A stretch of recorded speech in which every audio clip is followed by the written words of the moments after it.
이제 동양 철학과 서양 철학을 쭉 아마추어 입장에서 훑어봤단 말이죠. 그러니까 동양과 서양 철학사를 공부한 다음에 그러면은 내가 느낀 동서양 철학사를 통해서 느낀 5가지 어떤 결론이 뭐냐? 철학에 있어서 결론이라고 하는 것은 존재할 수가 없겠죠. 잠정적 결론이죠.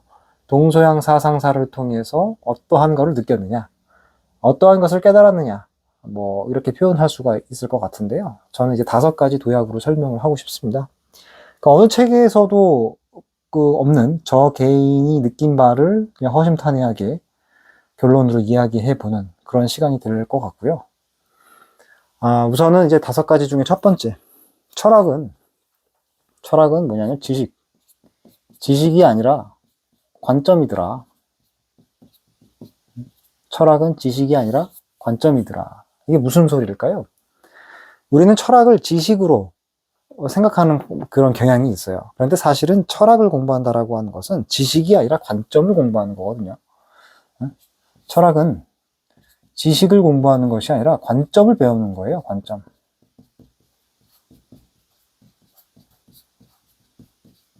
소크라테스, 플라톤, 아리스토텔레스, 니체, 칸트, 그 다음에 그런 사상가들의 다양한 관점을 배운다라는 것이죠. 그래서 철학은 지식이 아니라 관점이다. 그리고 이 관점은 진리의 일부만을 비추고 있다는 것이죠. 모든 관점은 진리의 일부만을 비추고 있더라. 일부만 비춘다. 그러니까 어떠한 관점도 그 관점으로 세상 모든 진리를 다 담아내지 못하기 때문에 우리는 다양한 관점을 공부할 수밖에 없는 것이죠. 그 다양한 관점들을 통해서 중요한 건 모든 관점은 이 모든 관점이 어떻게 전개가 되더라. 모든 관점은 그 관점으로 설명할 수 없는 모순과 역설에 닿게 되더라는 거죠. 모순과 역설. 이게 뭔 말일까요? 모든 관점은 모순과 역설에 닿게 되어 있다. 어떠한 관점도 그 관점의 내부적인 논리를 따라가다 보면 더 이상 그 관점으로 설명할 수 없는 영역에 닿게 돼 있죠. 그래서 위대한 철학자인 찰리 먼거가 격자형 인식 틀을 공부하기 위해서 다양한 학제적인 공부를 이야기하면서 어떤 학문도 그 학문의 내부적 관점을 통해서 공부하다 보면 더 이상 그 학문으로 설명할 수 없는 모순과 역설의 영역에 닿게 되어 있더라.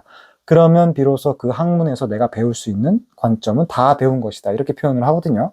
저는 그렇게 생각합니다. 모든 철학자, 하다못해 소크라테스나 플라톤, 아리스토텔레스 같은 위대한 철학자들조차도 그들의 관점으로 설명할 수 없는 모순과 역설에 반드시 닿게 되어 있습니다.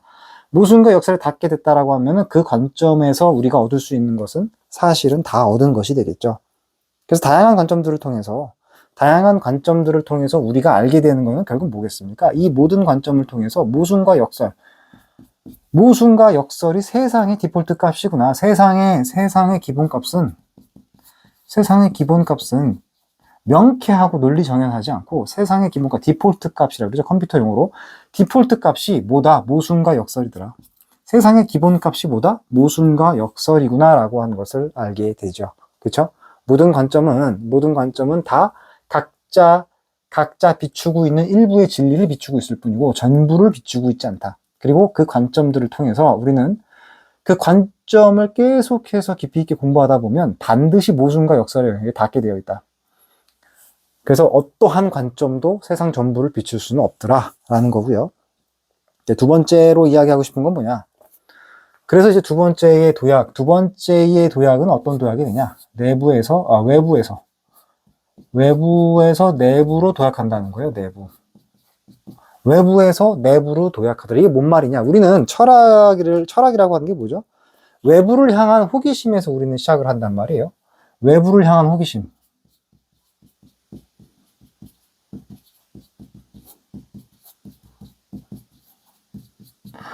외부를 향한 호기심을 통해서 호기심을 갖고 외부의 진리를 찾아서 우리는 나갑니다. 모험처럼 나가죠. 그러나 만나게 되는 것은 뭐예요? 여기서 말하는 모순과 역설. 외부를 향해서 나아갔더니 이 외부, 이 외부의 모습이 내 인간의 나의 논리나 나의 지성이나 감성으로 파악되기에는 너무나 모순과 역설이더라는 거죠. 결국 만나게 되는 건 뭐다? 모순과 역설이더라. 명쾌하고 수학적 진리나 과학적 공리처럼 명쾌한 세상이 아니라 외부를 향해서 끊임없이 나가면 나갈수록 우리가 만나게 되는 것은 뭐더라? 모순과 역설이더라. 외부를 향해서 나아갈수록 더 알게 되는 것은 외부가 아니라 사실은 이 외부를 보고 있는 나의 관점을 보게 되죠. 나의 관점. 이게 뭔 말이죠? 외부를 향해서 호기심을 갖고 나아갔지만, 철학적 사유를 통해서 나아갔지만 결국 만나게 되는 것은 모순과 역설이더라. 그 모순과 역설에 닿게 되면 비로소 내가 발견하게 되는 것은 뭐더라? 나의 그 모순과 역설을 바라보고 있는 나의 관점을 알게 되더라는 것이죠. 여기서 말하는 나의 관점은 나의 마음이라고 보시면 되겠습니다. 마음. 나의 마음을 알게 되더라. 나의 마음을 발견하게 되더라. 그런 이야기가 되겠죠. 그래서 외부 진리를 향한 나의 호기심, 열망이 의도하지 않았지만 외부를 향한 나의 호기심이 결국 도착하는 것은 어디예요? 종착지는 어디예요? 나 자신.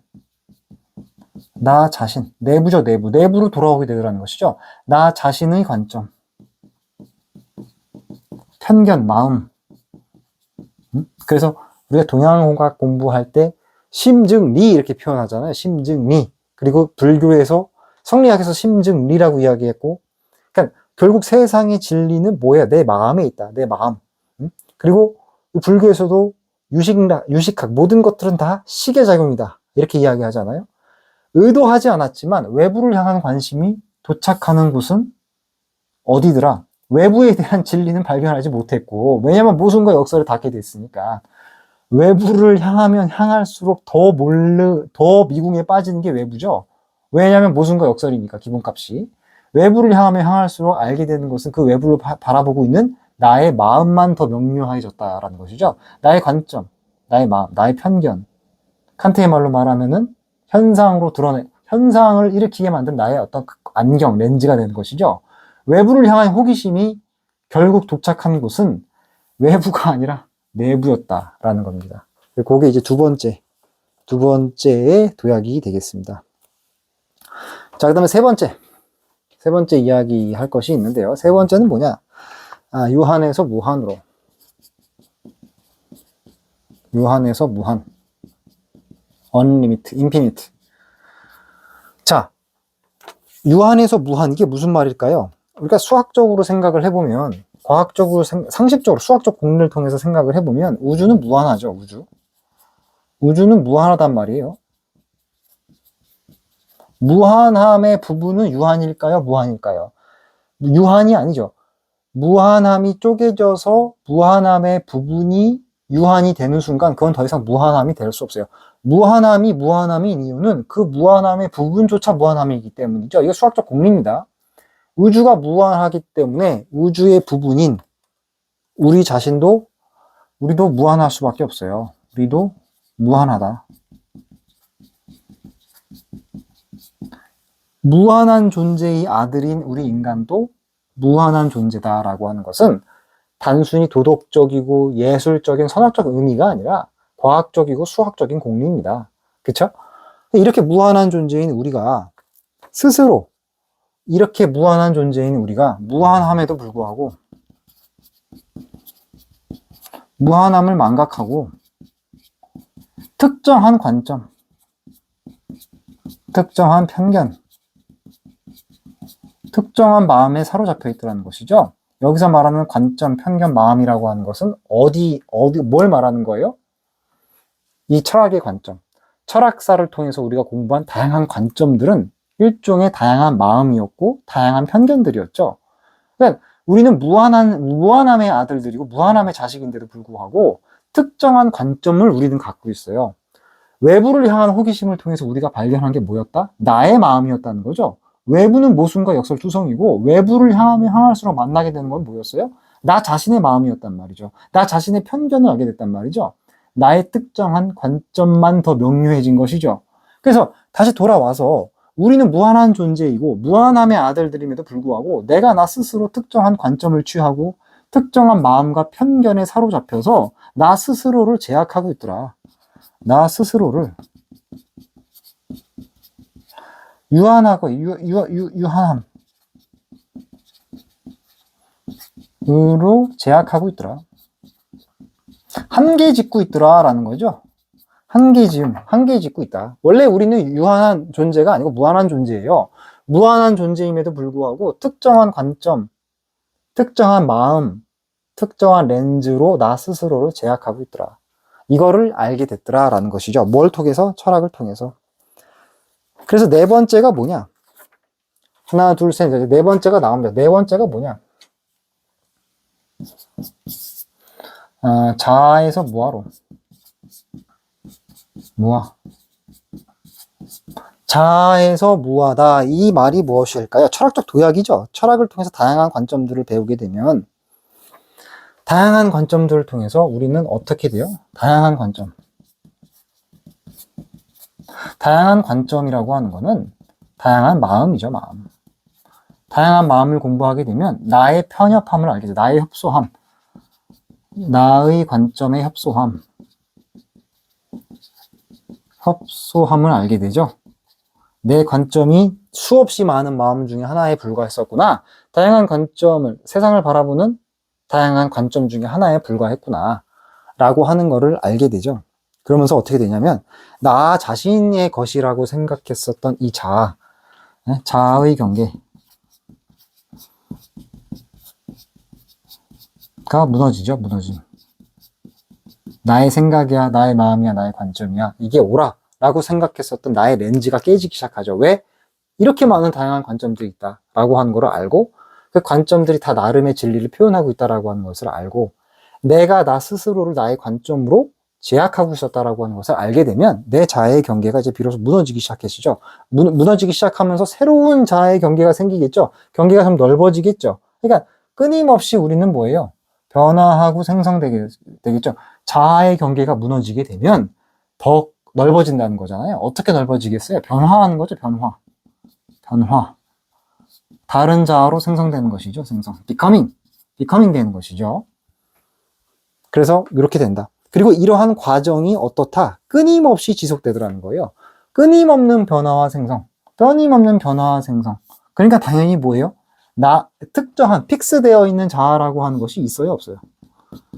픽스되어 있는 자아라고 하는 것은 없는 거예요. 끊임없는 변화와 생성의 과정만이 있는 것이죠. 그러니까 자아가 무아가 되는 것이죠. 나의 아상은 사라질 수밖에 없는 것이죠. 나의 경계는 사라질 수밖에 없는 것이죠. 그래서 이제 자아에서 무아를 느껴보기 시작을 하면, 우리 이제 그 데미안이라는 그 헤르만 헤세가 이런 표현을 해요. 우리 모두 우리 자신 이상이다. 이렇게 하거든요. 우리는 모두 우리 자신 이상이다. 내가 한계에 지은 나의 아상, 나의 자아, 나의 관점, 나의 마음 이상의 존재라는 거죠. 나의 이상의 존재. 여기서 말하는 내가 나 자신 이상이라고 하는 것은 어떤 존재를 말하겠어요? 유한에서 무한으로 우리가 넘어갔잖아요. 우리는 어떤 존재예요? 무엇의 아들이에요? 무한함의 아들이에요. 유한함의 아들이야, 무한함의 아들이죠. 우리는 무한한 존재다. 우리는 무한한 존재의 아들이라는 것이죠. 무한한 존재. 그러나 무한한 존재가 우리인데, 우리는 특정한 관점, 마음으로 우리를 자아를 삼고, 자아상 삼고, 그 자아의 경계를 공고히 하고 있었다. 라고 하는 걸 알게 되죠. 그래서 이렇게 무한한 존재의 입장에서 나 스스로를 돌이켜보면, 관찰해 보면은 어떠한 변화가 나타나느냐. 무한한 존재의 입장에서 나를 바라봐요. 무한한 존재의 입장에서 자아를 바라보면, 여기서 말하는 자아는 에고가 되겠죠, 에고. 나의 자아를 바라보게 되면, 비로소 어떤 현상이 발생하느냐. 무한한 입장에서 유한함을 바라보게 되면, 나의 무의식적 반응이라든지, 감정, 생각, 어떤 관점, 나의 무의식적인 반응과 감정, 생각, 관점 같은 것들을 알아차리게 되죠. 그러니까 뭐예요? 무한한 존재로서의 내가 유한한 존재로서의 나의 마음을 관찰하게 되는 거예요. 나의 마음을 관찰하게 되더라. 나의 마음. 여기서 말하는 마음은 관점이라고 설명해도 되겠죠. 나의 마음을 비로소 관찰하게 된다.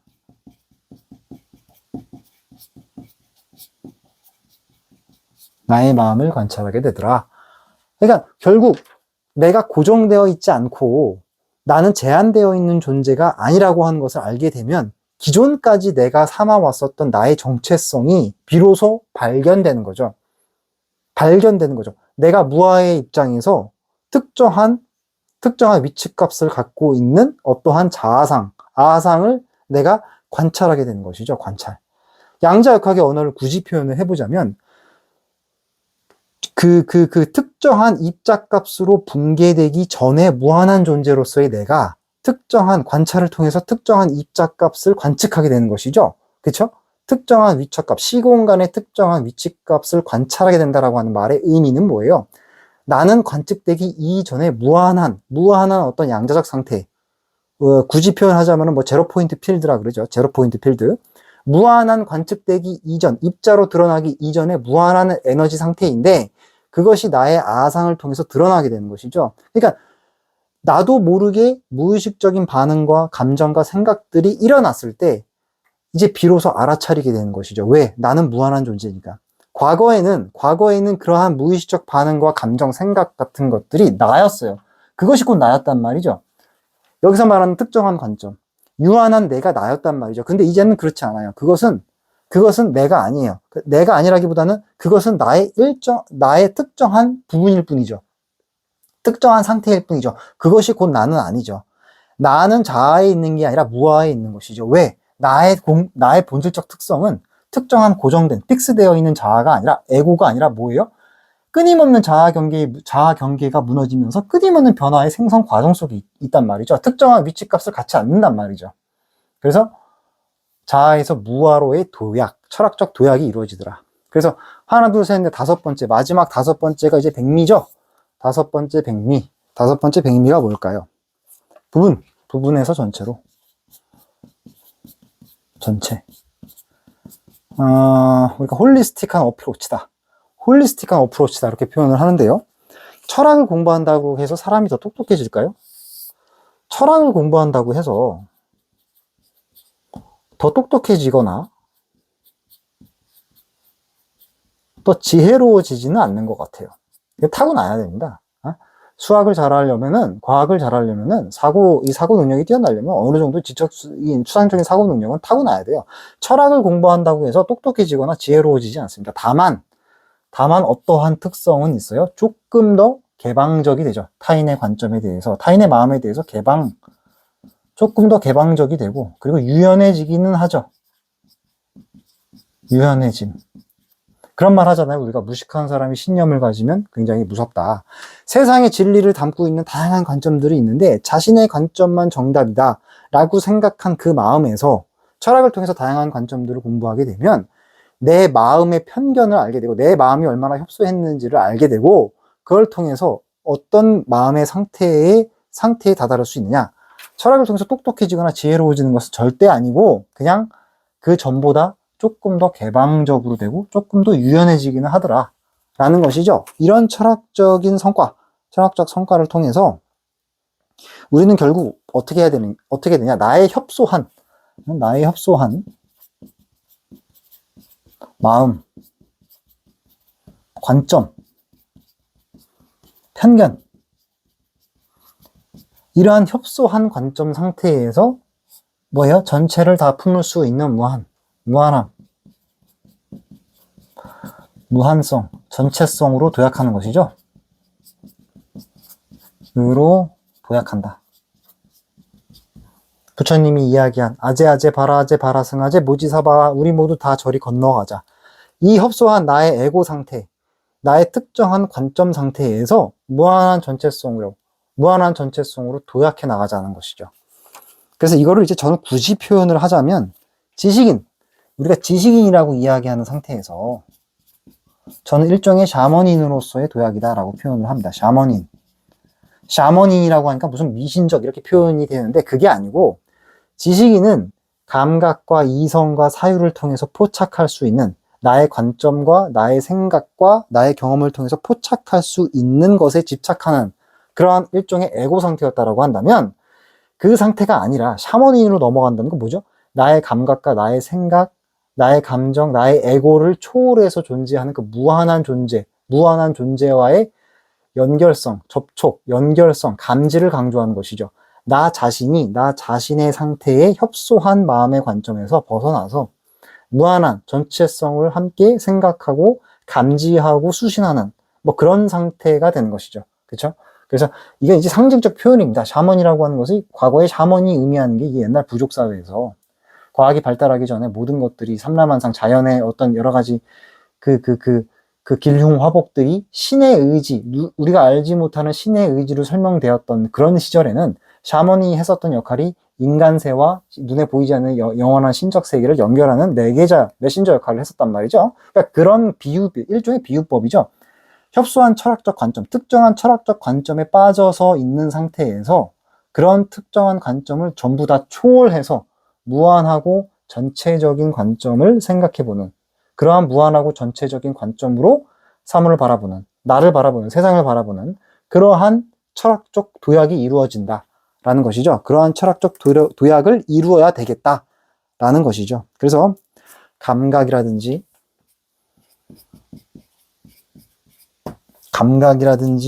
이 관점, 나의 생각, 감각과 관점, 생각, 경험 이런 것들에 포착되지 않는, 이런 것들로 포착되지 않는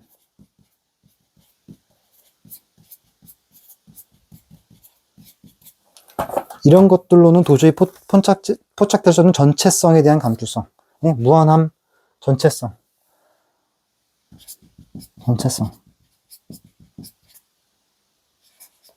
접속하고 하나됨.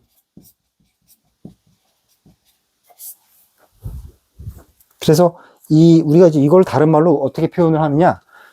철학에서는 영성이다, 에둘러서 영성이라고 표현하기도 하고, 혹은 그 동양 철학에 있어서 최고의 지혜의 끝판왕이 뭐예요? 천인합일이죠. 천인합일. 하늘과 하나 된다. 그런 경지를 이야기하지 않습니까?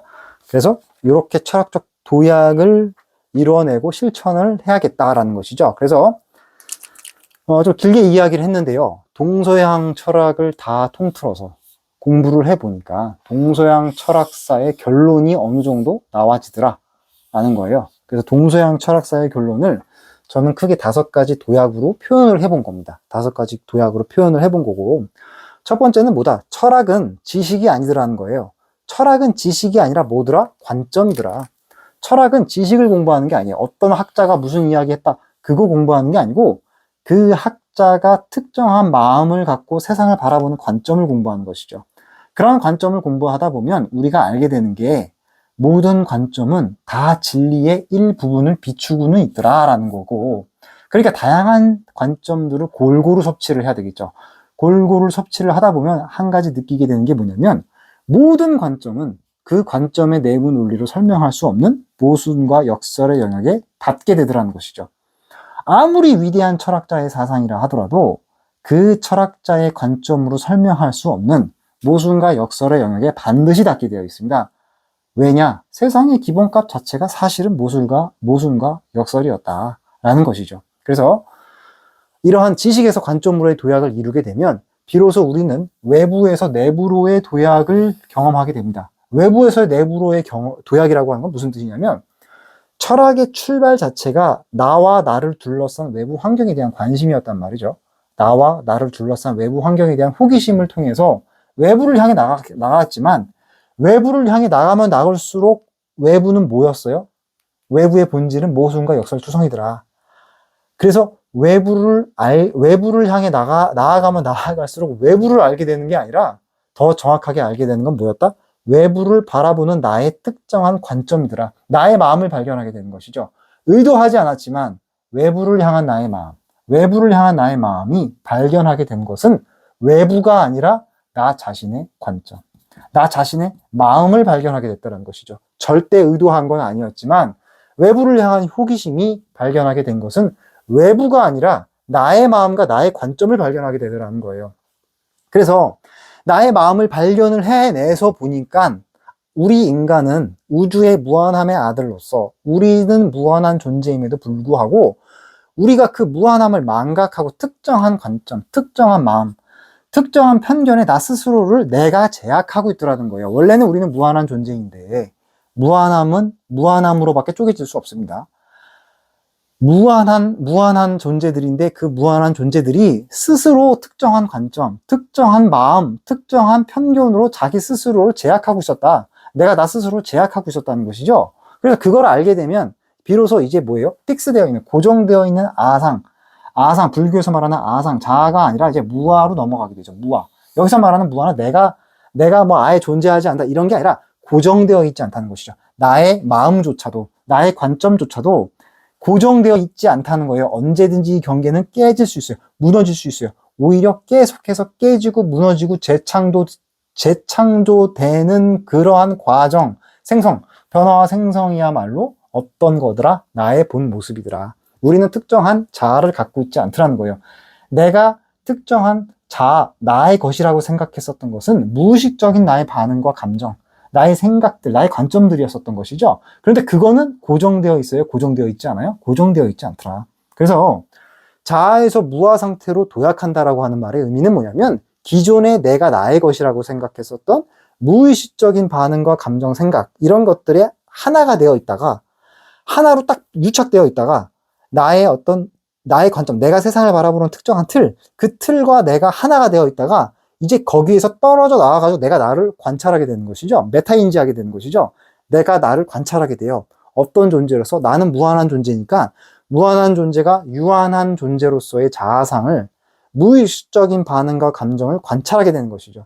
관찰이 되는 순간 나는 자아로부터 벗어나는 것이죠. 탈출하는 것이죠. 탈출한다기보다는 자아의 경계를 깨트리게 되는 것이죠. 그죠? 그래서 자아에서 무아 상태로의 도약이라고 하는 말의 의미는 뭐다? 내 마음을 관찰하게 되더라. 나의 편견을 관찰하게 되더라는 것이죠. 실시간으로 관찰하게 된다는 거예요. 그래서 인도 불교 철학 같은 것들에서 중요하게 생각한 수행법이 호흡을 관찰하면서 나의 무의식적 생각들을 관찰하는 것이잖아요. 그렇죠? 그러한 이제 도약이 되더라. 그래서 하나, 둘, 셋, 네 번째 도약을 통해서 결국 우리가 추구하고자 하는 철학적 결론은 뭐예요? 동서양 철학을 다 통틀어서 결국 우리가 추구하고자 하는 것은 뭐예요? 똑똑해지고 지혜로워지는 게 아니고 조금 더 개방적으로 된다. 철학을 통해서 똑똑해지거나 지혜로워지지 않습니다. 철학을 공부한다고 해서 수학을 못했던 사람이 수학을 잘하게 되고 과학을 못했던 사람이 과학을 잘하게 되고 그렇지 않습니다. 다만 철학을 통해서 다양한 관점들을 공부하게 되면 나의 편협함을 알게 되니까 내가 조금 더 다른 사람의 마음에 대해서 개방적으로 되겠죠. 그리고 나의 관점 또한 진리의 일부만 비추고 있다라고 하는 것을 알게 되니까 사람이 조금 더 유연해질 수도 있겠죠. 그렇죠? 그래서 이렇게 함으로써 나의 편협한 관점, 나의 편협한 마음을 발견하게 되고 비로소 우리는 다음 단계로 점프업하게 됩니다. 점프업하게 되죠. 어떻게 점프업하죠? 무한한 전체로서의 아들로서 유한했던 존재에서 이 전체성으로 도약하게 되더라는 것이죠. 전체성, 홀리스틱한 어프로치를 하게 되죠. 어떤 사건이나 사물을 바라볼 때 특정한 관점에서만 보는 것이 아니라 다양한 관점을 종합적으로 생각을 해서 관점을 바라볼 수 있게 되더라. 그래서 이걸 굳이 표현하자면 저는 그렇게 생각을 해요. 우리는 특정한 감각과 관점, 생각 같은 것들이 나라고 생각을 하는데 사실은 이것에 포착되지 않는 무한함의 측면들이 분명히 존재하죠. 그렇죠? 보이지 않는 힘이 분명히 존재한단 말이에요. 그 보이지 않는 힘, 말로 표현할 수 없는, 표현되지 않는 그 무한한 그런 무한함에 우리는 접속하고 그 무한함과 하나가 돼야 되는 것이겠죠. 그래서 나의 특정한 관점, 감각, 생각들의 경계가 무한히 깨져나가면서 우리는 어떠한 삶을 추구해야 되겠더라. 영성, 천인합일, 뭔가 이렇게 뭐 종교적으로 돼버리는데 종교적인 걸 이야기하려고 하는 것이 아니라 나의 한계를 끊임없이 경계를 무너뜨리고 나의 아상을 무너뜨리면서 무한함, 전체성, 이 세상의 무한함의 아들로서 탄생한 우리가 무한함을 스스로 인식하고 나 스스로를 끊임없이 탈피해 나가는 그런 과정이 돼야 되겠더라라는 것이죠. 그래서 그걸 이제 굳이 표현하자면 이제 지식인이 아니고 샤머닌이다. 감각, 관점, 생각에 포착되지 않는, 나의 아상으로는 포착되지 않는 이 무한한 전체성과 하나 되는 그런 경지에 이르러야 되겠다라는 것이고요. 그래서 오늘은 이제 동서양 철학사의 결론을 5가지 관점으로 5가지 도약으로 설명을 정리를 한번 해본 거고, 지식에서 관점으로, 외부에서 내부로, 유한에서 무한으로, 자아에서 무아로, 부분에서 전체로 이렇게 이야기를 해본 거고, 이러한 결론은 사실은 결론이 났기 때문에 끝이 아니죠. 이 5가지 도약을 통해서 결국 뭐예요? 5가지 도약을 통해서 우리는 어떻게 해야 되겠습니까? 끊임없이 변화하는 거죠, 변화. 끊임없이 변화하고 생성하는 것이죠. 그리고 흘러가는 것이죠. 플로우 되는 것이죠. 플로우, 흘러감. 흐름이죠, 흐름. 그래서 결국 이걸 다른 말로 어떻게 표현해 보겠어요? 실천이 되겠죠, 실천. 그래서 우리가 이런 것들을 알았다고 해서 바로 끝나는 것이 아니고, 이제 이것이 나의 실천적인 삶의 영역으로 내려와야 되겠죠.